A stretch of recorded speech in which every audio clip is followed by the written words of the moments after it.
서해 피격 사건 은폐 의혹으로 기소된 서훈 전 청와대 국가안보실장과 김홍희 전 해양경찰청장이 항소심에서도 무죄를 선고받았습니다. 법원은 월북 가능성이 있다는 해경의 수사 결과 발표가 허위 내용 배포에 해당하지 않아 명예훼손도 될 수 없다고 판단했습니다. 취재기자 연결해서 자세한 내용 들어보겠습니다. 신규혜 기자, 법원이 2심에서도 무죄를 선고했다고요? 네, 서울고등법원은 조금 전 허위공문서 작성 행사와 명예훼손 등 혐의로 기소된 서훈 전 국가안보실장, 김홍희 전 해경청장의 항소심에서 1심과 같이 무죄를 선고했습니다. 재판부는 해경의 수사 결과 발표 자료는 고 이대준 씨의 월북이 진실이라고 판단해주는 내용이 아니라 해경의 의견 정도로 봐야 한다고 지적했습니다. 또 이 씨가 북한군에게 월북 의사를 밝혔다는 사실은 비교적 분명하게 인정된다며 해경이 진실에 부합하지 않는 허위 자료를 배포했다고 평가하긴 어렵고 따라서 유족의 명예를 훼손하는 발표로 보기도 어렵다고 판단했습니다.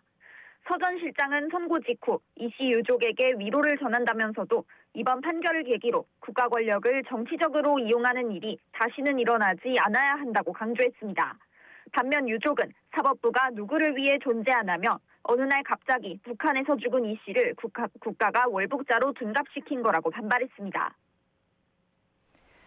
사건 발생으로부터 6년 가까이 지난 시점에 항소심 판결이 나왔네요.